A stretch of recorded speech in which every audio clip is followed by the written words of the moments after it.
You are listening to Crime Unraveled, a Buck Taylor novel by Chuck Morgan. Chapter 38. Buck slid out of his Jeep and walked into the small office at the demolition company. Sheriff Hartman was standing in the doorway to the office behind the counter, talking to Franklin and a younger man. He waved Buck over. "Buck," said the sheriff. "This is David Burns. He's been helping us sort through his brother and father's paperwork." David Burns was over 6 feet tall and had a bald head and mustache. He had bags under his eyes, but he stood tall, walked over and shook Buck's hand. "My condolences." "What have we got so far?" asked Buck. "David finished the physical inventory about an hour ago," said Franklin.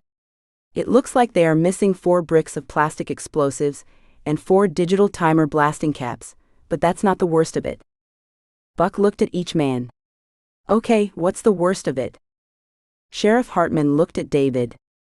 "My brother was concerned about some missing explosives, but he told me the night before last that when he brought it up to Dad, he was shut down and told not to worry about it, but he was worried about it.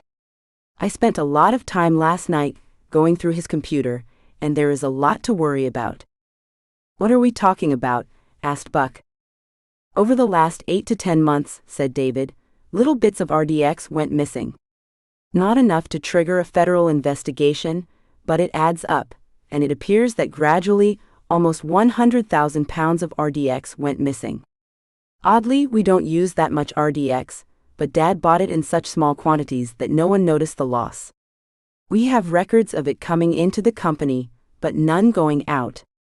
All I can tell you is that it's not in the warehouse." Roger Burns also shipped a lot more TNT to Velasquez Mining over that same period than he ever shipped before. David looked at Buck. "Agent Taylor, was my father involved in whatever caused the landslide in the canyon? Is that what got him and my brother killed?" "It's possible," said Buck.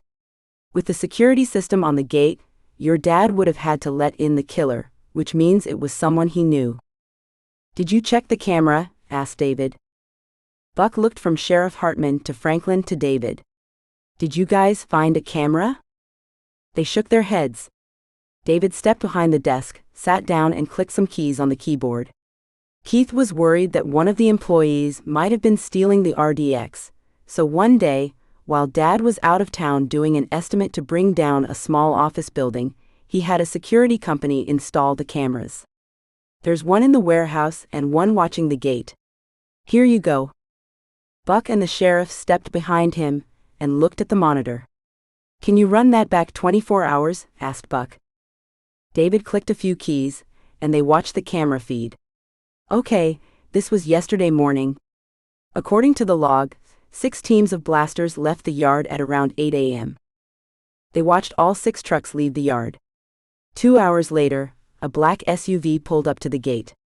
The gate rolled back, and the SUV pulled forward and parked in front of the building. A woman slid out and stepped through the office door. "That looks like Gabriela Velasquez," said David. "I wonder what she was doing here. Dad didn't have any meetings on his calendar."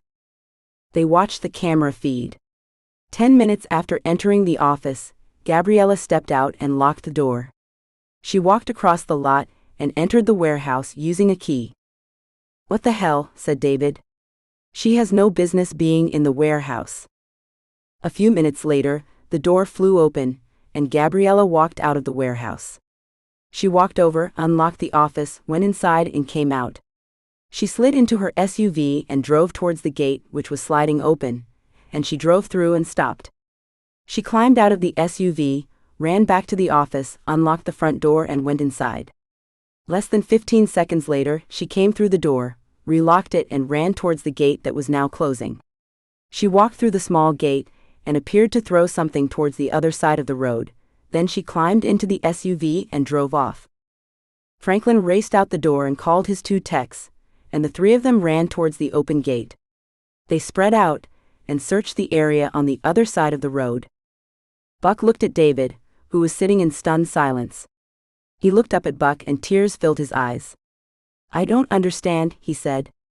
"Dad has worked with those people for his entire business life." Sheriff Hartman rested his hand on David's shoulder. Words failed him. "David," said Buck. "I know this is hard, but you said there were 2 cameras. Can you bring up the tape from the second camera?" David looked up, nodded, and clicked a couple of keys. The interior of the massive warehouse filled the space. He ran the tape until he reached the timestamp when Gabriella entered the warehouse. He slowed the feed.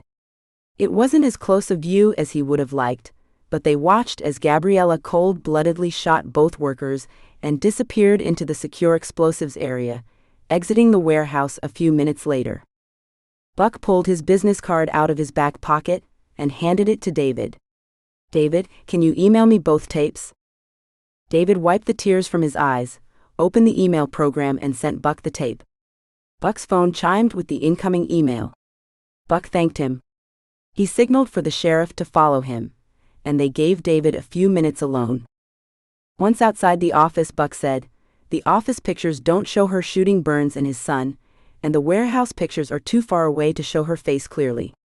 When taken as a whole, we can show intent and action, but her defense attorney will have a field day with this.